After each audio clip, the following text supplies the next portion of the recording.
সেতু, যার মোট দৈর্ঘ্য ৪৯৮৭ মিটার মানে ৫ কিলোমিটার। এই সেতুটি ১৯৯৮ সালের জুন মাসে খোলা হয়েছিল আর এটি যমুনা নদীর পূর্ব তীরে ভুয়াপুরকে এবং এর পশ্চিমের তীরে সিরাজগঞ্জের সাথে সংযুক্ত করেছে। ১৯৯৮ সালে নির্মিত হওয়ার পর এটি ছিল বিশ্বের ১১তম দীর্ঘতম সেতু এবং বর্তমানে এটি দক্ষিণ এশিয়ার ৬তম দীর্ঘতম সেতু। আর এই সেতুটি তৈরি হওয়ার পর উত্তরবঙ্গের মানুষের জন্য ঢাকা পৌঁছানো যেন অনেক সহজ হয়ে পড়েছে। এরপরে ১ নম্বরে রয়েছে পদ্মা সেতু।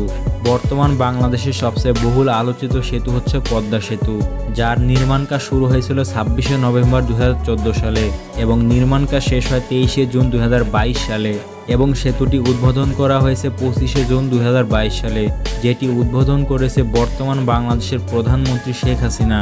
আর এই সেতুটির উপরের স্তরে একটি ৪ লেনের মহাসড়ক এবং নিচের স্তরে একটি একক রেলপথ রয়েছে। সেতুটির মোট দৈর্ঘ্য ৬২৪১ মিটার মানে প্রায় ৬.২ কিলোমিটার। পদ্মা সেতু যেন দক্ষিণাঞ্চলের মানুষের জন্য যাতায়াতের এক নতুন প্রাণ। এই সেতু নির্মাণে ব্যয় হয়েছে $৩.৬ বিলিয়ন মানে বাংলা টাকায় প্রায় ৩০,১৯৩ কোটি টাকা। তো বন্ধুরা, এর মধ্যে কোন সেতুটি আপনার সবথেকে বেশি ভালো লেগেছে তা কমেন্ট বক্সে জানাবেন। আর প্রতিনিয়ত এরকম আরও ভিডিও দেখতে অবশ্যই চ্যানেলটিকে সাবস্ক্রাইব করে পাশে থাকা বেল আইকন অন করে রাখবেন।